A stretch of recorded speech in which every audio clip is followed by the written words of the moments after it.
খামেনির অবস্থা সাদ্দামের মতো হতে পারে মন্তব্য ইসরায়েলি মন্ত্রীর। তেল আবিবকে অস্থির করার হুমকি তেহরানের।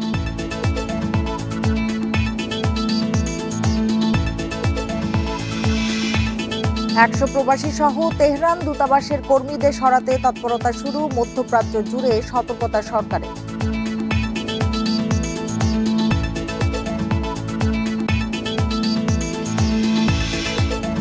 নগর ভবনে সভা করার একদিন পরই ইশরাক বললেন, শপথ ছাড়া নেবেন না দায়িত্ব। রাজপথেও আন্দোলনের হুঁশিয়ারি।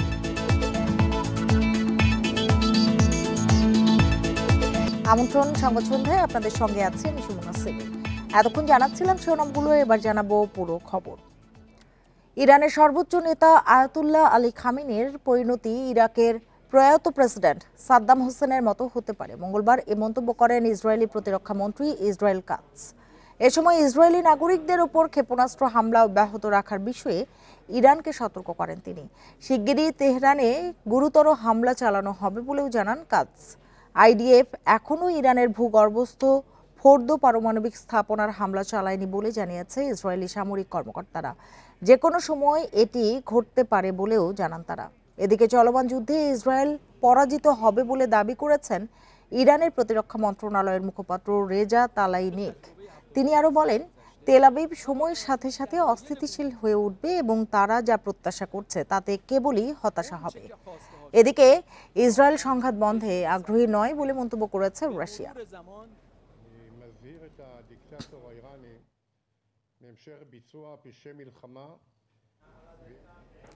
ইরান ইসরায়েল যুদ্ধবিরতি নয় বরং যুদ্ধের শেষ চান ডোনাল্ড ট্রাম্প। G7 সম্মেলনে অংশ নিয়ে কানাডা ছাড়ার আগে সাংবাদিকদের কথা বলেন মার্কিন প্রেসিডেন্ট। এ সময় ইরান পরমাণু কর্মসূচি থেকে পুরোপুরি সরে আসুক এমনটাই চাওয়া বলে জানান তিনি।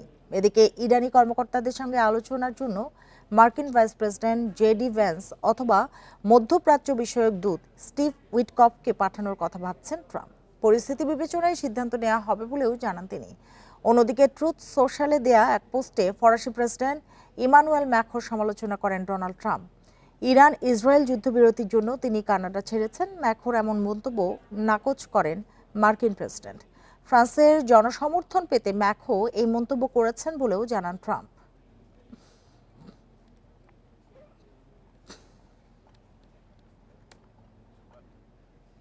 ইরান ইসরায়েল যুদ্ধ নিয়ে আরো খবর থাকছে সংবাদের শেষ অংশে। তেহরানে 100 বাংলাদেশি সহ দূতাবাসের কর্মীদের নিরাপদ স্থানে সরিয়ে নেওয়া হচ্ছে। ইতোমধ্যেই উদ্ধার কাজ শুরু হয়েছে বলে জানিয়েছে পররাষ্ট্র মন্ত্রণালয়। ভারপ্রাপ্ত পররাষ্ট্র সচিব রুহুল আলম সিদ্দিকী জানান, এ মুহূর্তে ইরান থেকে তাদের দেশে ফেরানো সম্ভব নয়, তাই ঝুঁকিপূর্ণ এলাকা থেকে নিরাপদ দূরত্বে নেওয়া হচ্ছে। ইরানে চলমান পরিস্থিতিতে সেখানে বসবাসরত বাংলাদেশিদের সর্বশেষ অবস্থা ও তেহরানে বাংলাদেশ দূতাবাসের নিরাপত্তা নিয়ে সংবাদ সম্মেলনের আয়োজন করে পররাষ্ট্র মন্ত্রণালয়। ভারপ্রাপ্ত পররাষ্ট্র সচিব বলেন, এই মুহূর্তে ইরানে 2000 বাংলাদেশি রয়েছেন, তাদের মধ্যে 400 জন তেহরানে। যারা দূতাবাসের হটলাইনে যোগাযোগ করেছেন তাদের সরকারি খরচে নিরাপদ স্থানে নেওয়া হচ্ছে। যুদ্ধাবস্থার মধ্যে ইরান ত্যাগ করা সম্ভব নয় বলেই তেহরান থেকে নিরাপদ দূরত্বে সরানো হচ্ছে। এছাড়া মধ্যপ্রাচ্যে বাংলাদেশের সব দূতাবাসগুলোকে সতর্ক থাকার নির্দেশনা দিয়েছে পররাষ্ট্র মন্ত্রণালয়। আনুমানিক 400 হতে হবে, তবে আমাদের সাথে 100 জন যোগাযোগ করেছে যে 100 জনের খরচ টরচ সহ সমস্ত কিছু সহ আমরা তাদের অ্যাকোমোডেশন সহ তাদেরকে আমরা নিরাপদ স্থানে নিয়ে যাওয়ার ব্যবস্থা করছি। তবে এই মুহূর্তে আমাদের ইমিডিয়েট পদক্ষেপ হচ্ছে যে তাদেরকে আমরা তেহরান থেকে সরিয়ে যেখানে যত দূরত্বে গেলে নিরাপদে থাকতে পারবে আমরা সেই দূরত্বে তাদের বাসস্থান ভাড়া করে সেখানে আমরা রাখবো তাদেরকে। শপথ না হলে ঢাকা দক্ষিণ সিটি কর্পোরেশনের মেয়রের দায়িত্ব নেবেন না বলে জানিয়েছেন ইশরাক হোসেন। তিনি শপথ গ্রহণের দাবিতে নগর ভবনে অবস্থান কর্মসূচিতে একথা জানান। বলেন, সংকটের দ্রুত সমাধান না হলে আন্দোলন ছড়িয়ে পড়বে নগর ভবন থেকে রাজপথে। নির্বাচিত মেয়র হিসেবে শপথ গ্রহণের দাবি ও স্থানীয় সরকার উপদেষ্টা আসিফ মাহমুদের পদত্যাগের দাবিতে ফের নগর ভবনের ভেতরে জড়ো হয়ে অবস্থান কর্মসূচি করে ইশরাক সমর্থকরা। উপদেষ্টা আসিফ তার কলকাঠিতেই এই শপথ বাধা হচ্ছে। আমরা আমাদের দাবি না আদায় হওয়া পর্যন্ত আমরা মেয়র ভবনের সামনে অবস্থান কর্মসূচি প্রতিদিনই পালন করব। মেয়াদ সে 16 হলো না, সে নির্বাচন কমিশনের ব্যাপার, নির্বাচন কমিশনের বিষয়, তো তাদের ব্যাপার না, তার শপথ পাঠ করবে, এটাই বাস্তবতা। এ সময় মিছিল ও স্লোগানে সরব হয়ে ওঠে পুরো নগর ভবন এলাকা। অবস্থান কর্মসূচিতে যোগ দিয়ে বিএনপি নেতা ইঞ্জিনিয়ার ইশরাক বলেন, নগরের সেবা অব্যাহত রাখতে নির্দেশনা দেওয়া হয়েছে, তবে শপথ ছাড়া আনুষ্ঠানিক দায়িত্ব নেবেন না তিনি। অফিসিয়ালি মেয়র হিসেবে দায়িত্ব নেওয়ার জন্য স্থানীয় সরকার যে আইন রয়েছে 2009 সালে গৃহীত এবং 2010 সালে তার বিধিমালা গৃহীত হয়, সেই অনুযায়ী অবশ্যই শপথ গ্রহণ অনুষ্ঠানটি আয়োজন করতে হবে। বিশ্বাস করেন, যদি ওটা না থাকতো আমি এতদিন মেয়রের পদামি নিয়ে বসে হতাম। দ্রুত বিষয়টির নিষ্পত্তি না হলে এই আন্দোলন রাজপথে গড়াবে বলেও হুঁশিয়ারি দেন ইশরাক। তাহলে কিন্তু এই আন্দোলন আবারও নগর ভবনের গণ্ডি পার হয়ে রাজপথে অবস্থান করবে। আপনাদেরকে আমি আবারও বিনীতভাবে অনুরোধ জানাচ্ছি, যত দ্রুত সম্ভব আপনারা এটার সুরাহা করুন। কেন আপনারা কাল বিলম্ব করছেন? কিসের জন্য আপনারা এখানে কাল ক্ষেপণ করছেন? কার প্ররোচনায় এই বর্তমান অন্তর্বর্তীকালীন সরকার এখন পর্যন্ত কোনো কার্যকরী পদক্ষেপ নিচ্ছে না? রাজনৈতিক স্বার্থ হাসিলের জন্যই সরকার শপথে বাধা সৃষ্টি করছে বলেও মন্তব্য করেন ইশরাক হোসেন। অন্যায়ভাবে লাভবান হওয়ার জন্য তার পছন্দের একজন ব্যক্তিকে প্রশাসক নিয়োগ করে আর্থিক ও রাজনৈতিকভাবে ফায়দা লোটার চেষ্টা করছেন। Rifat Alam, independent News, Dhaka. হত্যার মতো হুমকি এলেও মানবতা বিরোধী অপরাধের বিচার নিশ্চিতে কোনো কিছু পরোয়া করা হবে না বলে মন্তব্য করেছেন আন্তর্জাতিক অপরাধ ট্রাইব্যুনাল 2 এর চেয়ারম্যান বিচারপতি নজরুল ইসলাম চৌধুরী। নবগঠিত এই ট্রাইব্যুনালের 3 বিচারপতি সংবর্ধনা অনুষ্ঠানে সকালে কথা বলেন তিনি। এ সময় অ্যাটর্নি জেনারেল ও চিফ প্রসিকিউটর দিনের ভোট রাতে গ্রহণকারী ও গুমের অপরাধীদেরও বিচারের কথা বলেন। অন্তর্বর্তী সরকার ক্ষমতা গ্রহণের পর গত 11 মাস ধরে শেখ হাসিনা ও তার সরকারের গুরুত্বপূর্ণ ব্যক্তিদের মানবতা বিরোধী অপরাধের বিচার চলছে আন্তর্জাতিক অপরাধ ট্রাইব্যুনাল 1-এ। এখন পর্যন্ত ট্রাইব্যুনালে 24টি মামলা ও 357টি অভিযোগ দাখিল হয়েছে। এতে আসামি রয়েছে কয়েকশো। দ্রুত এসব আসামির ন্যায় বিচার নিশ্চিতে 1-এর পাশাপাশি ট্রাইব্যুনাল 2 গঠন করেছে সরকার। মঙ্গলবার এই ট্রাইব্যুনালের 3 বিচারপতিকে দেয়া হয় সংবর্ধনা। এ সময় ট্রাইব্যুনালের চেয়ারম্যান বলেন, আন্তর্জাতিক মানদণ্ড বজায় রেখেই অপরাধীদের বিচার নিশ্চিত করা হবে। তারা ভীত নন, তারা ন্যায় বিচার প্রতিষ্ঠা করতে দৃঢ় প্রতিজ্ঞ। কোনো রকমের সন্ত্রাস তৈরি করে অথবা ভয়ভীতি দেখিয়ে এই ন্যায় বিচারকে বন্ধ করা যাবে না। বিচারপতিদের উদ্দেশ্য করে এ সময় চিফ প্রসিকিউটর বলেন, গত 16 বছরে গুম করে হত্যা ও নির্যাতনে জড়িতদের বিচারের মাধ্যমে এই অপরাধ থেকে বাংলাদেশকে মুক্ত করতে হবে। বছরের পর বছর আটকে রাখা হতো বিনা বিচারে, পরিবারকে কোনো তথ্য না দিয়ে তাদেরকে টর্চার করা হতো, চোখ ভেদে অন্ধকার ঘরে 8 বছর 8.5 বছর রাখা হয়েছে, এমন দৃষ্টান্ত আমরা পেয়েছি। রাজনৈতিক প্রতিপক্ষ অথবা অন্য কোনো অরাজনৈতিক প্রতিপক্ষ যারা তাদের ক্ষমতার জন্য চ্যালেঞ্জ হয়ে উঠতে পারে, এই কালচার থেকে বাংলাদেশকে বের করে আনতে হবে। আর কেউ যেন মানুষের ভোটাধিকার হরণ করতে না পারে, এজন্য অপরাধীদের বিচার নিশ্চিতের কথা বলেন অ্যাটর্নি জেনারেল। বাংলাদেশের ইতিহাসে আর যাতে কেউ ক্ষমতায় টিকে থাকার জন্য দিনের ভোট রাতে করতে সাহস না করে, সে যেই হোক, সেই পথ, সেই আলোর পথ দেখানোর জন্য হলেও আন্তর্জাতিক মানদণ্ডে এই ন্যায় বিচার প্রতিষ্ঠা করা প্রয়োজন। প্রসিকিউশন জানায়, শিগগির ট্রাইব্যুনাল 1 থেকে কিছু মামলা ট্রাইব্যুনাল 2-এ স্থানান্তর করা হবে। তবে শেখ হাসিনার মূল মামলা চলবে 1-এ। Zahidul Bashar, Independent News, Dhaka. ঢাকায় ভিসা কার্যক্রম পুনরায় চালু করায় অস্ট্রেলিয়া সরকারকে ধন্যবাদ জানিয়েছেন প্রধান উপদেষ্টা অধ্যাপক মোহাম্মদ ইউনূস। রাষ্ট্রীয় অতিথি ভবন যমুনায় প্রধান উপদেষ্টার সাথে দেশটির নবনিযুক্ত হাইকমিশনার সুসান রয়েল সাক্ষাতে যান। ভিসার আবেদন এখন অনলাইনে জমা দেওয়া যাবে উল্লেখ করে হাইকমিশনার বলেন, বর্তমানে অস্ট্রেলিয়ার 65,000-এর বেশি বাংলাদেশি বসবাস করছেন। এর পাশাপাশি আরও 14,000 বাংলাদেশি শিক্ষার্থী রয়েছেন। বৈঠকে অন্তর্বর্তী সরকারের চলমান সংস্কার কার্যক্রম, নির্বাচন প্রস্তুতি, দ্বিপাক্ষিক বাণিজ্য সম্প্রসারণ ও রোহিঙ্গা সংকট নিয়ে আলোচনা করেন দুজন। এ সময় অধ্যাপক ইউনূস বলেন, অস্থির সময়ের পর নানা গুরুত্বপূর্ণ পরিবর্তনের মধ্য দিয়ে যাচ্ছে বাংলাদেশ। এ সময় সুসান রয়েল জানান, অস্ট্রেলিয়া ইউএনডিপির মাধ্যমে বাংলাদেশে নির্বাচন কমিশনের প্রাতিষ্ঠানিক, কারিগরি ও পরিচালনা সংক্রান্ত সক্ষমতা বাড়াতে 20 লাখ অস্ট্রেলিয়ান ডলার দেবে।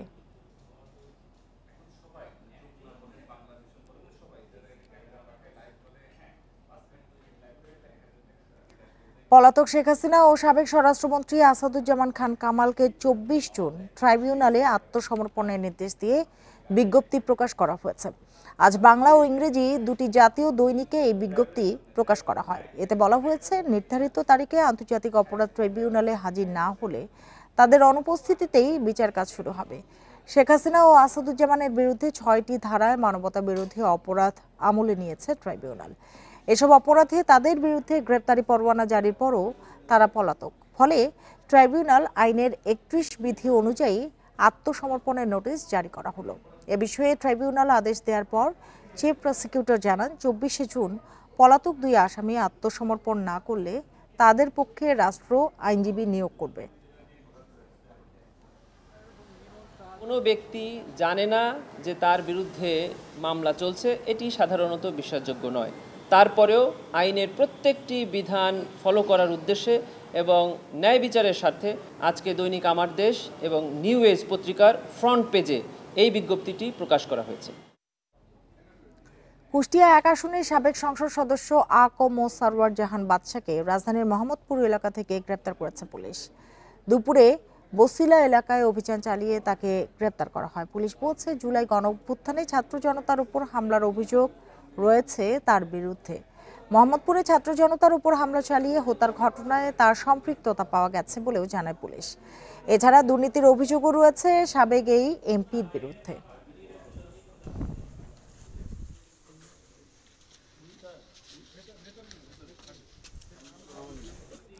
নৈতিক স্খলনের অভিযোগে যুগ্ম আহ্বায়ক সারওয়ার তুষারকে কারণ দর্শানোর নোটিশ দিয়েছে এনসিপি।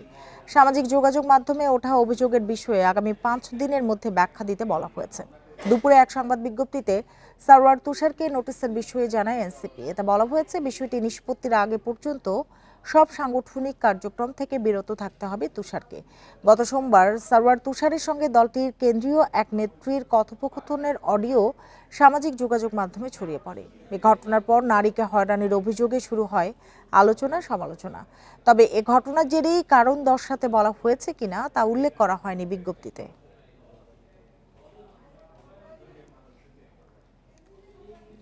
দেশজুড়ে নেমেছে স্বস্তির বৃষ্টি। আগামী 48 ঘন্টা দেশজুড়ে ভারী বৃষ্টিপাতের পূর্বাভাস দিয়েছে আবহাওয়া অধিদপ্তর।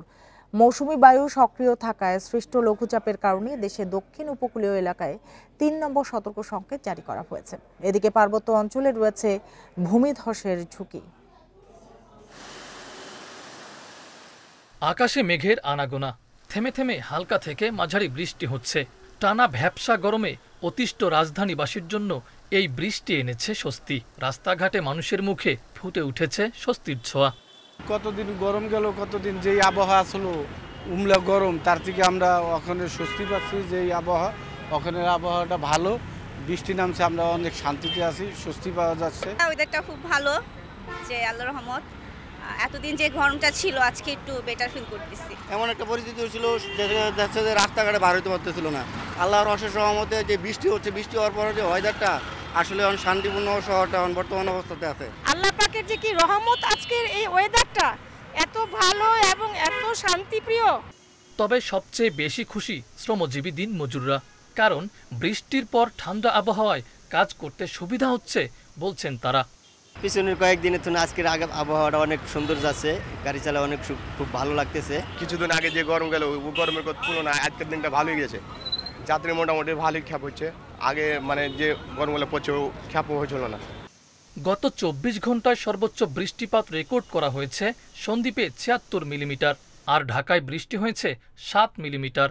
আবহাওয়া অধিদপ্তর জানিয়েছে, আগামী কয়েকদিন সারা দেশেই ভারী বৃষ্টিপাত অব্যাহত থাকতে পারে। তবে পার্বত্য অঞ্চলে রয়েছে ভূমিধসের ঝুঁকি। আগামী কয়েকদিন সারা দেশে ভারী থেকে অতি ভারী বৃষ্টিপাতের সম্ভাবনা থাকবে। এবং আর একটা জিনিস হচ্ছে, যেটা সমুদ্র বন্দরগুলোর জন্য বা উত্তর বঙ্গোপসাগরে দেখা যায় সঞ্চালনশীল মেঘমালা তৈরি হচ্ছে এবং বাতাসের বেশি আছে। এজন্য কিন্তু আমরা বাংলাদেশের সমুদ্র বন্দরগুলোর জন্য 3 নম্বর স্থানীয় সতর্ক সংকেত জারি করেছি আজকে সকাল থেকে, এবং এটা বলবৎ থাকবে। লঘুচাপের প্রভাবে দক্ষিণ উপকূলীয় এলাকায় 3 নম্বর সতর্ক সংকেত দেখানো হয়েছে। তবে সার্বিকভাবে এই বৃষ্টি গরমে অতিষ্ঠ মানুষের জন্য স্বস্তি এনেছে। মাহফুজুর রহমান মিলন, ইন্ডিপেন্ডেন্ট নিউজ, ঢাকা। দেশে ডেঙ্গুতে আক্রান্ত হয়ে সারা দেশে গত 24 ঘন্টায় আরও 244 জন হাসপাতালে ভর্তি হয়েছেন। এর মধ্যে শুধু বরিশাল বিভাগে আক্রান্তের সংখ্যা 138। 24 ঘন্টায় কারো মৃত্যুর খবর পাওয়া যায়নি। স্বাস্থ্য অধিদপ্তর থেকে পাঠানো এক বিজ্ঞপ্তিতে জানানো হয়েছে, এডিস মশাবাহিত ডেঙ্গু জ্বরে গত 24 ঘন্টায় আক্রান্ত সহ জুনে এখন পর্যন্ত মোট আক্রান্তের সংখ্যা 2121 জন। আক্রান্তদের মধ্যে বরিশাল বিভাগের পর চট্টগ্রাম বিভাগে মোট 19 জন, ঢাকা বিভাগে 26 জন। এছাড়া ঢাকা উত্তর সিটি কর্পোরেশনে 4 ও ঢাকা দক্ষিণ সিটি কর্পোরেশনে আক্রান্ত হন 32 জন। জুনের 17 দিনে এখন পর্যন্ত ডেঙ্গুতে মোট মৃত্যুর সংখ্যা 7, আর এবছর ডেঙ্গুতে মারা গেছে 30 জন।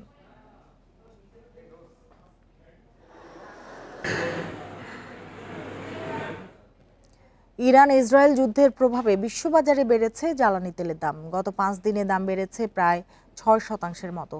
তবে দেশে এখনই জ্বালানি তেলের দাম বাড়ানোর পরিকল্পনা নেই বলে জানিয়েছেন অর্থ উপদেষ্টা ডক্টর সালেউদ্দিন আহমেদ। মঙ্গলবার সচিবালয়ে সরকারি ক্রয় সংক্রান্ত উপদেষ্টা কমিটির বৈঠক শেষে সাংবাদিকদের প্রশ্নের জবাবে তিনি কথা বলেন। ইরান ও ইসরায়েলের মধ্যে সংঘাত তীব্র হয়েছে। এ পরিস্থিতিতে সরবরাহ বিঘ্ন হওয়ার শঙ্কায় বিশ্ববাজারে জ্বালানির দামে অস্থিরতা বেড়েই চলেছে। সবশেষ তথ্য অনুযায়ী ব্র্যান্ড ক্রুডের দাম 1.5% বেশি বেড়ে ব্যারেল প্রতি $74.34 দাঁড়িয়েছে। বিশ্ববাজারে দাম বেড়ে গেলেও আপাতত দেশে জ্বালানি তেলের দাম বাড়ানোর চিন্তা নেই সরকারের। সচিবালয়ে অর্থ উপদেষ্টা জানিয়েছেন, সংঘাতের কারণে জ্বালানি তেলের দাম আন্তর্জাতিক বাজারে কিছুটা বেড়েছে। তবে আমদানির ক্ষেত্রে এখনো আগের দামেই দেশে জ্বালানি ও নিত্য প্রয়োজনীয় পণ্য আসছে, তাই এখনই দাম বাড়ানো হবে না বলে জানান উপদেষ্টা। শুধু যুদ্ধ তো শুধু এনার্জি প্রাইস না, আমার সার যেগুলো আসবে, আপনি যদি বেশিরভাগ জাহাজ আসে কোন দিক থেকে, যে হরমুজ প্রণালী দিয়ে আসে, সেটা এফেক্ট করতে পারে। আমার মনে হয় এই জিনিসটা বেশি দিন চলবে না। এ সময় অর্থ উপদেষ্টা আরও জানান, পরিস্থিতি পর্যবেক্ষণ করা হচ্ছে। যুদ্ধটা বেশি দিন চললে এর প্রভাব সব দেশেই পড়বে। আমরা যেগুলো অ্যাপ্রুভ করলাম এলএনজি সার আনার ব্যাপারে, তো যে প্রাইসে করেছে ওরা ইমিডিয়েটলি আজকে তো অর্ডার চলে আসবে। কিন্তু ভবিষ্যৎ যখন কোটেশন আনবো তখন হয়তো কিছুটা রিফ্লেক্ট করবে। যুদ্ধ বিষয়ে বিশেষ প্রস্তুতি সম্পর্কে জানতে চাইলে অর্থ উপদেষ্টা জানান, ক্রয় কমিটিতে এখন পর্যন্ত যেসব পণ্য আনার প্রস্তাব অনুমোদন দেওয়া হয়েছে সেগুলো পুরনো দামে। তবে ভবিষ্যতে আমদানি পণ্যের দামে প্রভাব পড়ারও আশঙ্কা রয়েছে। ইফাতারা, ইন্ডিপেন্ডেন্ট নিউজ, ঢাকা। ভরা মৌসুমেও খারাপ সময় পার করছে আম ব্যবসায়ীরা, ফলে ক্ষতিগ্রস্ত হচ্ছে ব্যবসায়ীরা। কারওয়ান বাজারের ফল ব্যবসায়ী আড়ত মালিক সমিতি বলছে, গত বছরের তুলনায় এবার আমের দাম 30 থেকে 40% কমেছে। তবে কম দামে আম কিনে খুশি ক্রেতারা।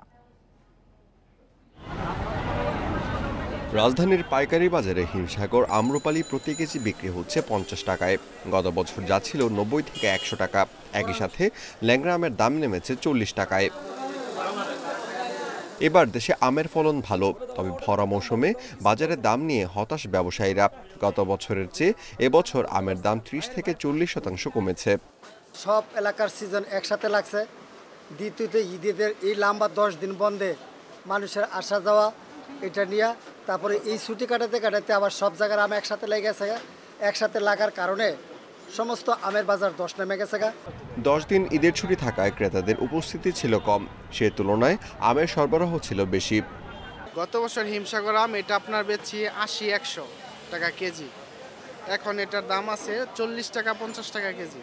আমরা ঈদ গাছে এটা পুরো পড়ছে না, এই জন্য মানুষের কাছে টাকা পয়সা কম, খাওয়া কম, বেচা কেনাও কম। এদিকে পাইকারি পর্যায়ে কম দামে আম কিনতে পেরে সন্তুষ্ট ক্রেতারা। 40-45 এরকমে চলতেছে বাজারে, নিয়ন্ত্রণে আছে। খুব কম আবার বেশিও না, মিডিয়ামের ভিতরে আছে আম। এখন বাজার যেভাবে আছে সবাই খেতে পারে। তবে বাজার ঘুরে দেখা গেছে খুচরা ব্যবসায়ী পাইকারি মূল্য থেকে কেজিতে 30 থেকে 40 টাকা বেশি দামে আম বিক্রি করছেন।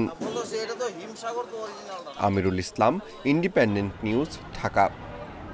এতক্ষণ সাথে থাকার জন্য ধন্যবাদ সবাইকে।